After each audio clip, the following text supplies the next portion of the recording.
তা বন্ধুরা, আমার ছেলে কালকে পরীক্ষা শেষ হয়েছে। পরীক্ষা শেষ হয়ে আমি হাওড়া স্টেশনে নেবে ওকে গাড়ি তুলে দিয়ে আমি অনেকক্ষণ হাওড়াতে ছিলাম যতক্ষণ না ও বাড়ি পৌঁছায়। তো এখন দেখা গেল ও যতক্ষণ বাড়ি গেল, হ্যাঁ, বাড়ি যাওয়া পর্যন্ত আমি এখানে ওয়েট করেছিলাম। তো এখন কথা বলার পর একটু ভালো লাগলো, তাই একটা ভিডিও করছি। তো এখন এই পশ্চিমবঙ্গ বা পৃথিবীতে যে কোনো ত্রুটি গেল, মানে মানুষ চালা যে কাজগুলো আছে সেটা যেমন লেখাপড়া, অনেকেই জানে না। পিজিতে মিনিমাম 60% পেতে হবে, খুব কঠিন। কি প্যাচ আমার ট্রাক পড়ে গেছে চেপে বেরোবে। তো যার পরে আমি এখানটায় বসে ফোন করছিলাম, করার পরে মনে হয় একটা ভিডিও করলাম এবং অনেকদিন পরে দেখা হলো। এই জায়গাটায় এই বাস আছে, হ্যাঁ, ও ভিডিও করছি, কত লোক যাচ্ছে, বাচ্চা লাগছে, আমার বিরক্ত লাগছে। কিছুটা কথা বলবো, একটার পর একটা বাস এসে পুজো, আপনারা বুঝতে পারবেন যে যেতে গেলে একটা। আমি এই চেয়ারটাতে বসে এখানটা থেকে করছি, এদিক থেকে হাওড়া ব্রিজ, এই বাসটা গেলে একবার দেখিয়ে দেবো আপনাদেরকে, আর একবার ছেড়েছিল।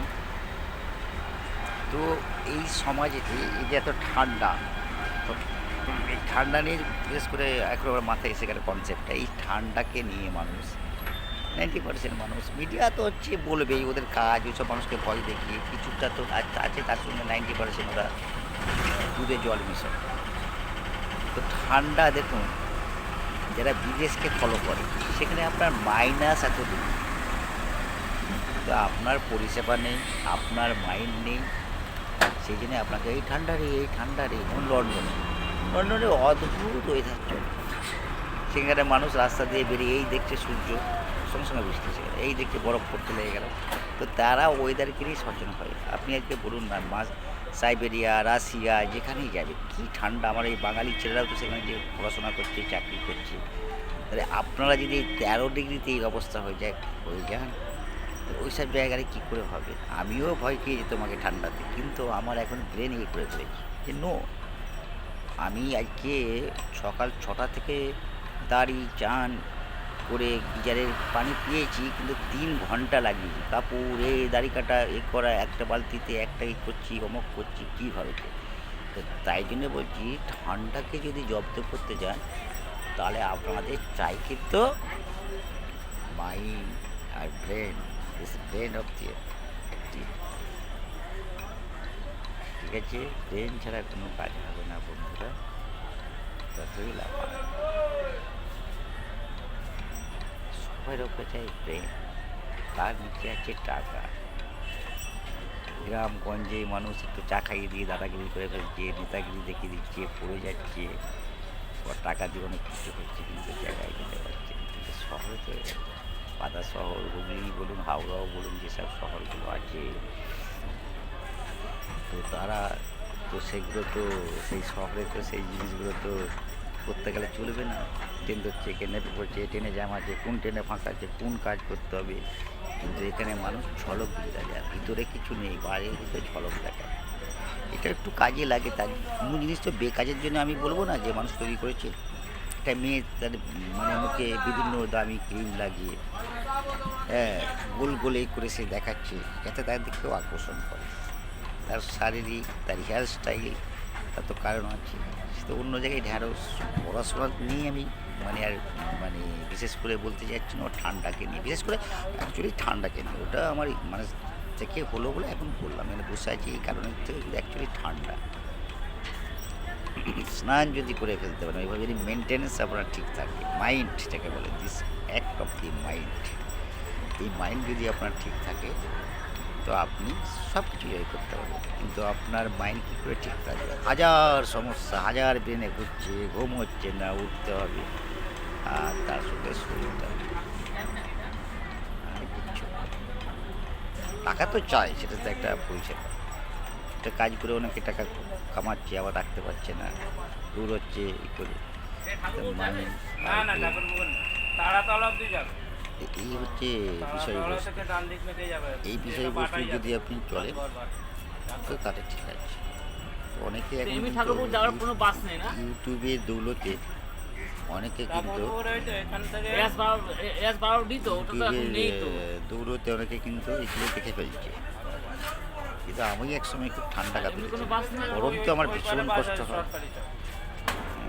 ওই পারে। আর একটা বলে রাখি আপনাদেরকে, সকালের থেকে কিন্তু সন্ধ্যেবেলা একেবারে রাত্রির দিকে ঠান্ডাটা বেশি। আমরা বলি সকালে ঠান্ডা, সকালে আপনার আপনি আর ঠান্ডা রাখেন, রাত্রি সন্ধ্যের পর থেকে যে কষ্টটা, তো সেটা হচ্ছে সন্ধ্যের দিকে।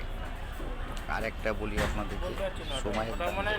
সময় টাকা দিয়ে মাপা যাবে না। আপনি সব কিছু টাকা টাকা করছেন, এই সময় বা time very important, very very important. টাকা দিয়ে যাবে না। এই কথা বলতে বলতেই যদি এই গাড়িটা বেরোচ্ছে, এর ফাঁকে আপনাদেরকে সোসাইটি হাওড়া ব্রিজ যাবে। এতক্ষণ বলছে যে হাওড়া ব্রিজ বুঝেছেন, সাদা হাওড়া ব্রিজ তখন দাঁড়িয়ে আছে, একবার দেখি কিনে অর্ডার করছি করতে পেরেছেন। বাসটা গেল, আমি বলছিলাম তারপরে থেকে হাওড়া ব্রিজের পাশে আমি ভিডিও করছি, Howrah bridge Howrah bridge Howrah bridge Howrah. এবারে ফিরে আসি, তাহলে বিশ্বাস হলো তো। একটা কথা মোটে বলতে বলতে অন্য জায়গায় চলে গেলে হাওড়া ব্রিজটা আমার মাথায় কিচকিচ করছে, দেখাবো বলে নানা ভাবে দৌড় আপনি কোথা থেকে, আমি করিনি ফেক ভিডিও করি, যা কিছু বলি অর্জি আমার ফেক ভিডিও করে লাভ কী? আমি ভাইরাল হয়ে পয়সা কামাবো ওইদিকে, ও আমাকে শিখতে হবে, ওই পেশাকে আমাকে নিতে হবে। এগুলো জাস্ট আমাদের একটা মানে আইডিয়াটাকে শেয়ার করা আর কিছু না। কিন্তু ভালো কথা কেউ মানবে না। ঝলক বিজলা যার পৃথিবী চলছে, সব কিছু তো আমি বোঝাতে পারবো না। একটা বিন্দুতে এসে পৌঁছাতে গেলে অনেক টাইম লেগে যাবে। তারপরও আমি ধরে নেবো, এর ভিতরে এখনও বলা হলো না। মানে রান্না করতে গেলে যে মশলা কম পড়ে গেলে আপনারা বুঝতে পারবেন না, আমি বুঝতে পারবো। এই আপনারা এটা ভাববেন বলে আপনাদেরকে আমি হাওড়া ব্রিজ আর একবার দেখিয়ে দেবো। দেখতে পাচ্ছেন মন্দির, আর